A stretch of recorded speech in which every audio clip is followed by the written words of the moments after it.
Welcome sa Dries TV. Kung interesado ka sa ganitong news, huwag kalimutang isubscribe ang ating YouTube channel. Maraming salamat! Welcome back again sa ating YouTube channel mga kakimpaw. And sa update natin ito, pag-uusapan natin ay tungkol sa mga importanteng kaganapan kina Kim and syempre kay Paula Avellino. Pero bago po ang lahat, maraming salamat sa inyong patuloy na pag-support at pagsubaybay sa mga daily update natin. Kaya naman bilang pasasalamat, narito po ang ilang napili kong komento patungkol ito sa naging previous update. Unang komento mula po ito kay Ginang Marlita Aurea Rodriguez. Sabi niya, "Good morning, Dres. Ito mga halatang halata ang paninira sa Kimpaw, Miss Dres. Itong Aurora na bayan, yung gumanap na yaya ni Veyan anak ni Paulo at Sophia sa Di Alibay, kung siya nga nakospaya ni Lola. Mahadzera yan, ingat-ingat si Kim dyan, trader yan. Binabayaran niya ni Ating, kaya nakakalapit yan kay Kim kung siya yun. Bayad ang kada fake news niya. Nakita ko sa post na kasama ni Ating yang spy yan. Kung siya nga yan ha, yun ang dapat iparitoke ni Ating, ang ilong. Salamat, Misters." Maraming salamat sa komento, Ginang Marlita Aurea Rodriguez. So, hindi po ako makarelate sa inyong komento, no? Parang hindi yata ako updated. Outdated po ako sa balitang ito kasi hindi ko po alam ang tungkol dito. Tungkol naman po sa fake news na ginagawa nila kay Kim, ganun din kay Paula Avellino. Naku, wag na lang nating patulan ang mga yan. Kasi sabi ko nga po, good or bad publicity, still publicity po yan mga kakimpaw para mapag-usapan, 'di ba? Para po madikit yung pangalan nila kay Chinita Princess, ganun din kay Paula Avellino para mapag-usapan. So wag na lang nating tangkilikin yan, wag na lang tayong mag-engage dyan dahil nakaka-stress ang mga fake news na nagsisilabasan ngayon sa mundo ng social media, okay? So maraming salamat sa komento, Ginang Marlita Aurea Rodriguez. God bless po and mabuhay kayo. Next comment naman mula po kay Ginang Norma Dayag. Sabi niya, "There's TV ever. Kim is back in Manila. Nag-jogging kaya sila? Kasi di na sila nagja-jogging dalawa kasi si Paulo ay may ka-jogging yata. But for Kimi, stay home lang siya. Rest and refresh mo na si Kim. Reflect on all your past event and do some critical thinking about all your ganap since you started your career. And try to assimilate and separate the good and the bad during your career.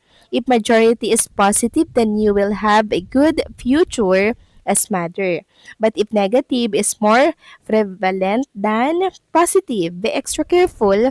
That's we love you, Kimi. As former senior cause at my age, we just don't what future lies ahead of us. So we just be prepared. We will continue to pray for you if by chance that Paulo is not the lucky guy for you. God has planned for you and this is the best plan prepared for you. God bless us all." Maraming salamat sa komento, Ginang Norma Dayag, and syempre sa word of wisdom na talaga naman pong kapupulutan po ng aral. Sabi nga po ni Chinita Princess mga kakimpaw, di ba? Rejection, it's not rejection, it's redirection. So kung sakaling pumalpak na naman si Chinita Princess kay Paula Avellino, mga kakimpaw, yun marahil ay plano po ng nasa itaas, 'di ba? Para idirekta siya sa taong karapat-dapat sa kanya. Yun ay kung mangyari lang naman mga kakimpaw. Kasi deserve po ni Chinita Princess ng lalaking talagang mamahalin siya ng tapat, seryoso, ituturing po siyang prinsesa, hindi po siya sasaktan katulad po ng mga past relationship niya. So kung ganun man nga ang mangyari mga kimpaw, tanggapin natin, 'di ba? Na idedirekta lang si Chinita Princess sa taong talagang mamahalin siya at karapat-dapat para sa kanya. So paglilinaw lang ha, kung sakali lamang po na mangyari ito. So maraming salamat sa komento, Ginang Norma Daya. God bless po sa inyo and babuhay kayo. So ito na nga, pag-usapan na natin ang mga balita po na nakalap natin sa hapong ito. At unahin na nga nating pag-usapan ang tungkol dito sa pag-aalala po ng pong mga Showtime family dito po kay Ann Curtis dahil nga po sa tensyon ng USA and ng Iran. So sabi nga po dito sa balita, keep safe Ann, actress Ann Curtis captured a video of a high-speed jet flying beside the airplane she was on as she was making her way to Dubai. So papunta po pala ng Dubai si Anne. Sabi po ni Anne, was on my way to meet my little fam in Dubai when I noticed a high-speed jet flying beside us. I noticed another one, and next thing I knew, they announced we would be turning around to Milan due to the airstrikes. She narrated in her Instagram story on Sunday. So ngayong araw, Iran struck Dubai and modern Middle Eastern countries as they retaliated against the US and Israel's attack on Saturday. So yun po mga kakimpaw.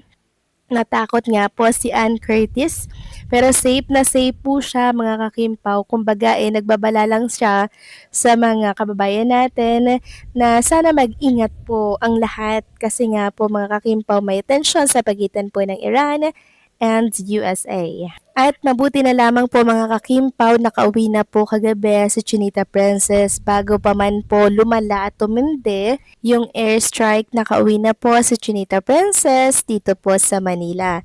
And kanina din po mga kakimpaw or kagabi pala. So kagabi to, February 28, si Paolo po ay nagpaalala sa mga OFW natin. Sabi niya, to all my fellow Filipinos in the Middle East and nearby areas, I hope you and your families are safe.